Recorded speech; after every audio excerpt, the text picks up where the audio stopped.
1월 22일 월요일 말씀 산책 시간에 오신 여러분들 주님의 이름으로 환영합니다. 오늘 우리에게 주신 하나님의 말씀은 마가복음 8장 14절에서 26절 말씀입니다. 마가복음 8장 14절에서 26절 말씀을 제가 대신에 봉독해 올리겠습니다. 제자들이 떡 가져오기를 잊었음에 배에 떡 한 개밖에 그들에게 없더라. 예수께서 경고하여 이르시되 삼가 바리새인들의 누룩과 헤롯의 누룩을 주의하라 하시니 제자들이 서로 수군거리기를 이는 우리에게 떡이 없음이로다 하거늘 예수께서 아시고 이르시되 너희가 어찌 떡이 없음으로 수군거리느냐 아직도 알지 못하며 깨닫지 못하느냐 너의 마음이 둔하냐 너희가 눈이 있어도 보지 못하며 귀가 있어도 듣지 못하느냐 또 기억하지 못하느냐 내가 떡 5개를 5천 명에게 떼어줄 때에 조각 몇 바구니를 거두었더냐 이르되 12이니이다. 또 7개를 4천 명에게 떼어줄 때에 조각 몇 광주리를 거두었더냐 이르되 7이니이다. 이르시되 아직도 깨닫지 못하느냐 하시니라. 벳세다의 이름에 사람들이 맹인한 사람을 데리고 예수께 나와 손대시기를 구하거늘 예수께서 맹인의 손을 붙잡으시고 마을 밖으로 데리고 나가사 눈에 침을 뱉으시며 그에게 안수하시고 무엇이 보이느냐 물으시니 쳐다보며 이르되 사람들이 보이나이다. 나무 같은 것들이 걸어가는 것을 보나이다 하거늘 이에 그 눈에 다시 안수하심에 그가 주목하여 보더니 나아서 모든 것을 밝히 보는지라. 예수께서 그 사람을 집으로 보내시며 이르시되 마을에는 들어가지 말라 하시니라. 아멘. 살아계신 하나님의 말씀입니다. 오늘 본문의 말씀에는 복음서에 기록되어 있는 많은 장면들 중에서도 예수님께서 제자들에게 굉장히 크게 화를 내었던 장면이 지금 소개되고 있고 또 유일하게 2번의 시도 끝에서 백맹인의 눈이 치유가 된 그런 매우 특별한 장면이 기록되어 있습니다. 오늘 말씀을 통해서 주님께서 제자들에게 18절에서 말씀하신 것과 같이 우리가 눈이 있어도 보지 못하고 귀가 있어도 듣지 못하고 수없이 많은 경험을 통해 주님께서 우리에게 진리의 말씀을 주셨는데 기억하지 못한 채 오늘 본문에 나오는 제자들과 맹인과 같이 우리가 희미한 영적 상태로 살아가고 있는지를 한번 돌아보기를 원합니다. 그리고 말씀으로 우리 모두가 오늘 영적 무지에서 벗어나 하나님께서 주시는 능력과 인도하심으로 영적 눈으로 바라볼 수 있게 되어서 2024년을 승리하는 한 해로 살아가게 되길 주님의 이름으로 축복합니다. 이런 깨달음을 위해서 일단 우리가 마가복음 6장부터 계속해서 나오고 있는 떡에 대해서 잠깐 짚고 정리를 해볼 필요가 있습니다. 마가복음 5장 30절에서 44절에 소개되고 있는 기적을 우리는 오병이어라고 기억하고 있습니다. 바로 5개의 떡과 2마리의 물고기로 남자의 수만 5천 명이 넘도록 먹이고 또 12바구니가 남게 되었던 사건인데 거기에서 바로 떡이 사용되고 있습니다. 그런데 사람들은 오병이어의 기적은 잘 기억을 하고 있는데 어제 함께 나누었어야 하는 칠병이어의 기적은 따로 잘 언급을 하지 않는 편입니다. 오병이어는 왜냐하면 마태, 마가, 누가, 요한 사복음서에서 전부 기록이 되어 있고 그런데 칠병이어는 그렇지 않습니다. 그리고 그런 기적이다 보니까 아무래도 오병이어의 기적에 대해서 더 많이 언급을 하게 됩니다. 그런데 이 칠병이어의 기적의 말씀 가운데 우리가 반드시 알아야 할 하늘의 교훈이 너무나 많이 있습니다. 그래서 이 부분을 그냥 넘어가는 것이 너무 안타깝습니다. 하지만 오늘 본문에 집중을 우리가 좀 하기 위해서 그리고 오늘의 본문을 조금 더 쉽게 이해하기 위해서 꼭 필요한 2가지만 함께 짚고 넘어가길 원합니다. 첫 번째는 예수님을 지금 따르고 있는 제자들조차도 여전히 자신들이 유대인이라는 사실 속에 유대주의와 민족주의에 빠져서 종교적 우월감 속에서 이방인들을 차별하고 있었다라는 것입니다. 그러다 보니까 지금 이방인 지역으로 와서 그들을 위해 말씀을 전하고 병든 자를 고쳐주시고 귀신 들린 자들을 해방케 하는 그 예수님의 행적이 그리 달갑지 않았다는 것이죠. 그래서 오병이어와 칠병이어에는 이와 같이 다름이, 차별이 존재하고 있었습니다. 먼저 오병이어의 기적은 유대인 지역에서 일어났던 일이었습니다. 그래서 마가복음 6장 35절에 보면 시간이 많이 지나서 제자들이 먼저 제자들이 먼저 예수님을 찾아와서 사람들의 배고픔에 대해서 걱정하며 어떻게 하면 좋을지를 물었다는 사실을 우리가 발견할 수 있습니다. 그런데 칠병이어의 기적은 갈릴리 동쪽 이방인이 거주하고 있던 지역에서 일어났던 일이었는데 마가복음 8장 2절을 보면은 사흘이라는 시간이 지났는데도 예수님께 와서 사람들의 배고픔에 대해 걱정하며 어떻게 해야 할지를 묻는 배자가 없습니다. 예수님이 직접 2절에 보면 내가 무리를 불쌍히 여기노라. 그들이 나와 함께 있은지 이미 사흘이 지났으나 먹을 것이 없도다라고 예수님이 먼저 사람들을 챙기는 모습을 보여주십니다. 예수님은 차별 없이 똑같이 유대인의 땅에서도 큰 무리를 보시고 그 목자 없는 양 같음으로 인해 불쌍히 여기시는 마음을 가지셨고 또 이번엔 이방인들에게도 그 자비의 마음을 가지셨는데 제자들은 그렇지 못했다는 것입니다. 유대인들과 이방인들에게 떡을 나눠줄 때 제자들의 그 표정과 마음이 어떻게 달랐을지 어느 정도 우리가 짐작을 할 수 있습니다. 물론 이방인들에게 나눠줄 때도 좋은 모습으로 나누어 주었겠죠. 외식하는 모습입니다. 그러나 이러한 마음을 예수님께서는 정확하게 모두 꿰뚫어 보고 계셨습니다. 자, 그리고 두 번째, 우리가 꼭 짚고 넘어가야 하는 것은 예수님께는 떡이 몇 개가 있는지가 중요하지 않다는 것입니다. 오병이어는 5개의 떡으로 남자만 5천 명을 먹였습니다. 그리고 12바구니가 남았었죠. 그런데 이번에는 4천 명을 먹이게 되었습니다. 마가복음 8장 9절에는 사람이 약 4천 명이었더라라고 나오지만 병행 구절이었던 마태복음 15장 38절을 보면 여자와 아이 외에 그러니까 남자만 4천 명이었다라고 기록이 되어 있습니다. 그래서 우리가 비교를 할 수 있죠. 자, 그럼 수학적으로 계산을 해보면 5천 명을 먹일 때에는 빵이 5개가 필요했으니까 이번에는 빵이 4개만 필요하지 않았을까요? 그런데 이번에는 빵을 7개를 사용합니다. 왜 빵이 7개가 필요했을까요? 결론만 빠르게 말씀드리면 주님께서는 빵이 몇 개인지 그것으로 먹여야 하는 사람들의 수가 몇 명인지는 전혀 문제가 되지 않는다라는 것입니다. 가지고 있는 전부를 헌신하며 내놓았을 때 그것이 비록 빵에 부스럼만 있었을지라도 그것을 가지고 4천 명, 5천 명, 아니 온 인류를 먹이고도 셀 수 없는 바구니를 남길 수 있는 분이 예수님이시라는 것입니다. 그렇게 주님께서 우리에게 주시는 모든 사랑과 자비는 그렇게 마르지 않는 샘과 같은 풍성한 은혜임을 여러분 믿으시기 바랍니다. 그래서 무엇을 먹을까, 무엇을 마실까, 무엇을 입을까 염려하지 않아도 된다고 우리에게 당부하신 주님의 말씀은 외식을 위해서 허투루 하신 말씀이 아니라 참된 불변하는 진리의 말씀이신 것입니다. 우리가 꼭 들어야 될 말씀인 것이죠. 12명의 제자들은 오병이어와 그 칠병이어의 기적을 바로 앞에서 목격했고 떡을 떼어주는 그 일에 동참하며 직접 경험을 했습니다. 그런데 그들이 오늘 본문을 보니까 우리가 제자들 12명, 그리고 예수님 1명, 그렇게 13명인데 떡이 하나밖에 없습니다. 이제 어떻게 하면 좋을까요? 라고 어처구니 없는 불신앙의 모습을 보여주고 있습니다. 그러니 예수님께서 그토록 심하게 화를 내시는 것이 너무나 당연한 일이라는 것입니다. 왜냐하면 예수님은 자신을 스승이라고 부르며 제자로서 따르는 그래서 가장 가까운 곳에서 그 모든 기적의 현장을 목격하고 가장 가까운 곳에서 말씀 자체이신 예수님이 가르쳐 주시는 하늘의 지혜를 배우고 있는데도 여전히 유대주의와 민족주의에 빠져서 사랑과 자비에 차별을 두고 있는 제자들을 보며 영적 소경과 같은 자들이라고 생각하셨기 때문입니다. 안타까워하셨던 것이죠.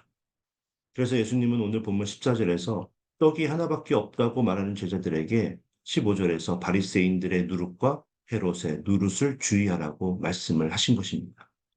만약 이때라도 제자들이 말씀을 듣고 깨달아 자신들의 잘못을 뉘우치고 예수님의 뜻을 헤아렸다면 혼이 나지 않았을 텐데 그들은 16절에서 서로 수군거리면서 아마도 칠병이어의 기적 이후에 7광줄이나 떡이 남았는데 그것을 우리가 제대로 챙겨오지 못해서 지금 예수님이 화를 내고 있는가 보다 라면서 서로 수군거리고 있자 7절에서 예수님께서 어찌 너희가 떡이 없으므로 수군거리고 있느냐 아직도 알지 못하느냐 깨닫지 못하느냐 너의 마음이 참으로 둔하다고 그렇게 말씀을 하십니다.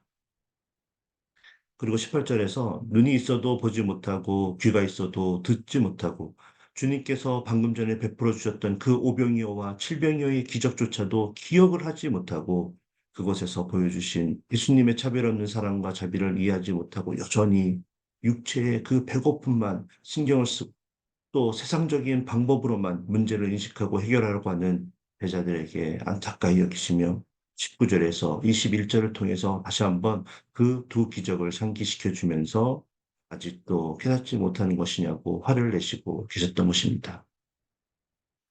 예수님은 모든 행함과 가르침에 오직 진실된 마음으로 차별 없는 자비와 사랑으로 그 일들을 행할 때 그 안에서 놀라운 은혜를 체험하게 되고 그것이 곧 기적이라는 사실을 우리에게 가르쳐 주고 있습니다. 그런 모습이 제자들에게 나오지 않았기 때문에 15절에서 바리새인들의 누룩과 헤롯의 누룩을 주의하라고 말씀하신 것입니다. 여러분, 누룩은 반죽을 부풀리는 그런 역할을 하고 있습니다. 그래서 성경의 대부분의 곳에서 죄를 다스리지 못하면 누룩과 같이 거대한 영향력을 받을 수밖에 없다는 의미로 쓰이고 있습니다. 그러니까 예수님께서 말씀하고 싶으신 것은 바리새인들과 같이 하나님을 사랑하는 마음이 없이 자신의 의로움을 나타내고자 하나님의 율법을 연구하고 알고 따르려고 하는 그런 외식하는 바리새인들과 같은 마음으로 하나님을 그리고 사람들을 사랑하지 말라는 것입니다. 예배를 드리고 찬양과 경배를 올려드리고 기도를 하는데 그곳에 감동도 없고 눈물도 메말라서 마음을 닫지 못하는 그런 형식적인 신앙생활을 하지 말라는 것입니다. 그리고 헤롯의 누룩을 조심하라는 뜻은 우리의 시선을 세상에 두지 말라는 것입니다. 인생의 문제들 앞에 주님께 나와 엎드려 기도하는 대신에 세상으로부터 그 방법을 찾으려고 하지 말라는 것입니다. 하나님께서 주시는 참된 평안과 기쁨을 다 무시한 채 지금까지 베풀어졌던 그 모든 것들은 기억하지 못한 채 세상으로부터 헛되고 부풀려 있는 그 허황된 꿈이며 또 사라질 그 꿈을 쫓지 말고 이제 그것으로부터 기쁨을 찾아서는 안 된다라고 말씀하고 계신 것입니다. 여러분 중에 혹시 인생에 재정적으로, 신분적으로, 건강적으로, 또 관계적으로, 그 외 여러 가지 면에서 떡이 하나밖에 남지 않은 참으로 어찌해야 할지를 모를 참담한 상황에 놓여져 있는 분이 계십니까? 오늘 말씀을 통해서 우리의 영적 눈과 귀가 열리고 지금까지 하나님께서 베풀어 주신 은혜와 사랑을 기억하는 우리 모두가 되어지길 주님의 이름으로 축복합니다. 그래서 보이는 것에만 집중하고 세상으로부터 해답을 찾는 것이 아니라 하나님께서 주신 약속을 믿음으로 붙잡고 살아가는 저와 여러분 모두가 되어지기를 다시 한번 주님의 이름으로 축복합니다. 우리는 참담하다고 말하는 그 환경이 우리 주님께는 아무런 문제가 아니라는 사실을 깨닫고 그래서 오늘 떡이 한 개밖에 없는데요 라고 말하며 주님을 찾는 우리가 아니라 주님께서 주신 떡 한 개가 제게 여전히 남아 있습니다. 주님이 원하시면 이것도 사용하여 주시옵소서라고 말하며 우리의 삶의 모든 것을 주님께 헌신할 수 있는 믿음이 우리 안에 있게 되어야 할 것입니다. 그런 믿음으로 우리가 살아갈 때에 우리는 주님께서 베풀어 주시는 오병이어와 칠병이어의 그 기적이 우리의 삶 가운데서 계속해서 여전히 일어나고 있다는 사실을 우리는 발견하게 될 것입니다. 이런 믿음이 없기 때문에 우리가 교회를 수십 년을 다녀도 하나님께서 우리에게 베푸신 사랑과 은혜가 무엇인지 분명하지 않고 하나님께서 우리를 가장 선한 길로 인도하고 계신데도 불구하고 안개 속에서 그렇게 헤매이며 걷고 있는 것처럼 항상 불안해하며 걱정과 근심 속에 두려워하는 그런 삶을 살고 있다는 것입니다. 그래서 이제 하반절에 또 소경의 고침이 받는 그런 이야기가 나오고 있는데요. 그 소경과 같은 삶을 우리가 살고 있다라는 것입니다. 우리가 분명히 하나님께서 우리를 사랑하심으로 독생자 예수 그리스도를 이 땅에 보내시고 우리의 모든 죄를 대속하여서 십자가에서 죽으심으로 우리가 깨끗함을 받아 거듭나게 되었다는 사실을 우리가 믿게 되어서 우리가 구원에 이르렀는데 왜 우리의 삶은 여전히 칠흑 같은 어둠 속에서 헤매고 있는 것처럼 어렵냐는 것입니다. 벳세다의 사람들이 맹인한 사람을 데리고 예수님께 나왔습니다. 그러자 예수님께서는 그 맹인의 손을 붙잡으시고 마을 밖으로 데리고 나가십니다. 나중에 다 치료를 받은 이후에도 마을로 들어가지 말라고 하십니다. 그것은 외식을 하는 것처럼 보이지 않기 위해서였습니다. 사람들이 예수님의 그런 외적인 모습을 가지고 뭉칠 것을 그래서 그것을 가지고 반란을 일으킬 것을 염려하셔서 예수님께서 그렇게 하셨습니다. 그리고는 눈에 침을 뱉으시며 그에게 안수하고 무엇이 보이느냐고 물으십니다. 이 맹인이 예수님께서 자신을 고쳐주실 것이라는 믿음을 가지고 자신을 예수님께로 데려다 달라고 해서 예수님께 나오게 되었다는 말이 성경에는 기록되어 있지 않습니다. 다른 사람들이 그냥 데리고 온 것입니다. 그런데 은혜로 고침을 받은 것입니다. 하지만 그것은 완전한 고침이 아니었습니다. 여전히 눈은 흐릿하게 보입니다.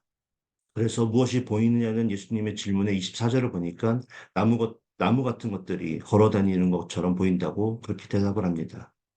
우리가 구원에 이르렀는데 우리의 인생에 역사하시는 주님이 우리에게 은혜를 베푸시고 선한 길로 인도하시며 우리의 걸음보다 앞서서 우리를 위해 싸우시며 보호하고 계시다는 것을 못 보고 그래서 감사와 찬양을 진정한 마음으로 올려드리지 못하는 사람들이 우리 주변에 얼마나 많이 있냐는 것입니다. 우리들의 모습 속에서도 이러한 모습이 있는 것이 사실이지 않습니까? 그래서 우리는 또다시 시선을 돌려서 세상으로부터 해답을 찾으려고 그곳에서 즐거움을 찾으려고 노력합니다. 그러다 보니 여전히 죄로 가득한 세상이 주는 그 죄의 유혹을 이기지 못하고 패배하여 우리의 영적 눈과 귀가 흐려진 채 성령님의 이끄심을 듣지도 못하고 보지도 못한 채 우리가 원하는 대로 여전히 죄의 종노릇을 하는 인생을 살고 있습니다. 주님을 바라보지 못하는 영적 소경의 상태인 것이죠. 마치 어부였고 세리였고 그냥 평범한 유대인이 주님을 따르는 제자가 되는 은혜를 얻게 되었는데 그래서 놀라운 기적을 눈앞에서 목격하기도 하고 가르침을 받는 영광을 누리고 있는데 아직도 주님의 뜻을 정확하게 헤아리지 못하고 엉뚱한 믿음으로 바리새인들과 같이 외식하는 사람을 하고 있고 형신만 중요시 여기며 세상적인 시선으로 일어나는 일들을 해석하고 그 속에서 해답을 찾으려고 하는 어리석은 그들, 제자들과 같은 것입니다. 이제 말씀을 좀 맺습니다. 우리가 2024년을 살아갈 때 한치 앞도 보이지 않는 순간이 찾아오고 그래서 넘어져서 무릎이 까지고 피가 나는 그런 어려움에 처하게 될 때에 바리새인들의 누룩과 헤롯의 누룩을 통해 다시 일어나고 상처를 싸매려고 노력하는 어리석은 인생을 살지 않게 되길 축복합니다. 오히려 우리의 눈을 들어서 하나님을 바라보고 우리의 귀를 열어서 하나님의 말씀에 귀를 기울이고 지금까지 우리를 위해 하셨던 모든 일들을 기억함으로 다시 일어나 나를 자랑하는 인생이 아니라 하나님을 자랑하는 오직 하나님만 영광 받게 하는 그런 참된 제자의 길을 걷는 저와 여러분 모두가 되어지길 예수님의 이름으로 축원합니다. 기도하겠습니다. 사랑의 하나님, 우리의 마음의 중심에 주님의 그 참된 사랑과 은혜의 진정성이 자리 잡게 되길 소원합니다. 그래서 형식적이고 다른 사람들에게 자랑이 될 만한 그런 신앙생활을 하는 것에 노력하는 것이 아니고 모든 것들을 멈추고 신령과 진정으로 주님께 나와 예배하는 우리 모두가 되게 하여 주시옵소서. 날마다 하늘의 말씀을 읽고 깨달음으로 우리의 영의 눈과 귀가 열리는 은혜를 허락하여 주시옵소서. 오늘도 우리를 가장 선한 길로 그리고 참된 제자의 길로 인도하여 주실 줄 믿고 예수 그리스도의 이름으로 감사하며 기도하옵나이다. 아멘. 이제 말씀을 생각하며 우리의 영적 눈과 귀를 열기 위해 그리고 하나님께서 우리의 인생 가운데 베풀어 주신 모든 일들을 기억하며 진정성을 가지고 주님께 나오는 우리 모두가 되게 해달라고 우리 함께 기도하길 원합니다. KPC 공동체 모든 성도님들이 이러한 참된 제자의 길을 걷기로 결단하게 하시고 또 우리 교회 비전, 말씀, 제자, 미션을 공동체로 우리 교회가 하나가 되어 성장을 이루게 해달라고 기도하겠습니다. 우리 AKPC의 모든 성도님들이 세상의 거짓 교사와 선지자들의 거짓된 진리에 이단들의 공격에 흔들리지 않게 해달라고 온전한 믿음을 소유하게 해달라고 우리 기도하길 원합니다. 1월에 남아공 남강호 선교사님을 위해서 그리고 각 목장에 소원하는 선교사님들과 그들의 사역과 가정을 위해 기도해 주시고 성도님들 중에 치유와 회복을 위해 지금 어려운 시간을 보내고 있는 우리 환우분들 위해서 우리 간절하게 기도하기 원합니다. 그리고 그 외에도 여러 가지 재정적인, 신분적인, 관계적인 문제로 인해서 힘든 시간을 보내고 있는 성도님 위해서 나 자신을 위해서 우리 함께 기도하며 세상으로 담대하게 나아가겠습니다. 기도합니다.